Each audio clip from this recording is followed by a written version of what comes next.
সচিবালয়ে স্বরাষ্ট্র উপদেষ্টা অবসরপ্রাপ্ত লেফটেন্যান্ট জেনারেল মোহাম্মদ জাহাঙ্গীর আলম চৌধুরীর সভাপতিত্বে আইনশৃঙ্খলা কমিটি সংক্রান্ত কোর কমিটির সভা শেষে ব্রিফিং চলছে। আমরা সরাসরি সেখানে চলে যাচ্ছি। এছাড়াও ২৬টি জাতিগোষ্ঠীর অংশগ্রহণে পহেলা বৈশাখের অনুষ্ঠান বর্ণিল বৈচিত্র্যময় করেছে এবং এতে নতুন মাত্রা যোগ করেছে।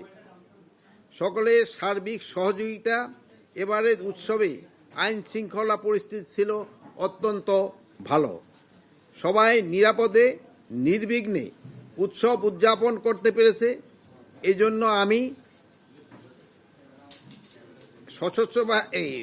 স্বরাষ্ট্র মন্ত্রণালয়ের পক্ষ থেকে সশস্ত্র বাহিনী, police, Ansar, RAB, coast guard, BGB সহ বিভিন্ন আইন শৃঙ্খলা রক্ষাকারী বাহিনীর এবং আপনাদেরকে গণমাধ্যম কর্মীদেরকে স্বরাষ্ট্র মন্ত্রণালয়, সাংস্কৃতিক বিষয় মন্ত্রণালয়,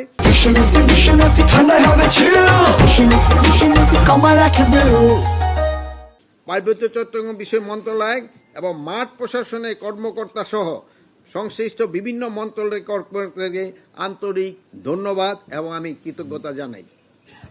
সর্বাগে ধন্যবাদ জানাই আমাদের সাধারণ জনগণকে, যারা নিয়ম কানুন মেনে এবং সার্বিক সহযোগিতা করে এই উৎসবে সামিল হয়েছে, এবং বিশেষভাবে ধন্যবাদ জানাতে চাই সম্মানিত সাংবাদিক ভাই বোনদের, যাদের অক্লান্ত পরিশ্রম করে দ্রুততম সময়ে উৎসবের সৌহার্দ্য সম্প্রীতি বার্তা জনগণের নিকট পৌঁছে দিয়েছেন। ধন্যবাদ জানাই সাংস্কৃতিক বিষয় মন্ত্রণালয়কে, যাদের পৃষ্ঠপোষকতা ও বিভিন্ন সৃজনশীল উদ্যোগে নববর্ষের উৎসবকে রঙিন এবং বৈচিত্র্যময় করেছে।